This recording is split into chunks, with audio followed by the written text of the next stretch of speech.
Moi, je vous dis simplement, qui peut dire non, M. Poutine s'arrêtera là, il n'attaquera pas un État qui est membre de Mais qui peut deviner ce qu'il y a dans la tête de Poutine? Arrêtez avec ça. Arrêtez, vous parlez de paranoïa et de complotisme, mais c'est délirant. Il y a un rapport de force. La guerre, c'est un rapport de force.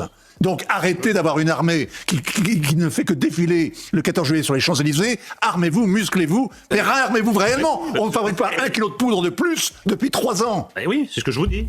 Et n'engueulez pas. Allez-y, des actes. Arrêtez cette gloriole. Arrêtez ce discours. L'Ukraine, vous n'avez pas l'air de réaliser que sur l'Ukraine, l'affaire est faite. C'est réglé. Il va y avoir un moment où tous ces journalistes de plateau, où tous ces éditorialistes de bazar, qui écrivent dans le journal Le Monde ou ailleurs, devront nous expliquer la victoire russe.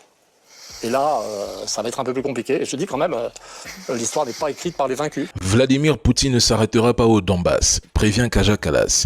Ils sont tous en boucle sur le même discours. La Russie va attaquer, la Russie menace. Mais une question simple. Avec quoi l'Europe se défendrait contre la Russie sans les États-Unis? Rien. Et pendant ce temps, les Américains ont parfaitement compris une chose. Ce sont les Européens eux-mêmes qui sabotent toute possibilité de fin de conflit en refusant toute solution politique réaliste, en entretenant l'illusion d'une victoire ukrainienne qui n'existe pas. La Russie a gagné cette guerre si on s'en tient à ses objectifs annoncés dès 2022. L'Ukraine est durablement affaiblie. L'OTAN ne s'est pas engagée directement et est divisée. En Europe, les stocks sont vides. Le Donbass est verrouillé. L'économie russe ne s'est pas effondrée.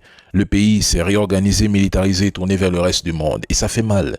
Et comme l'a très bien dit Emmanuel Todd, viendra un moment où les journalistes et les généraux de plateau télé français viendront expliquer ici qu'ils n'ont jamais affirmé que la Russie allait perdre.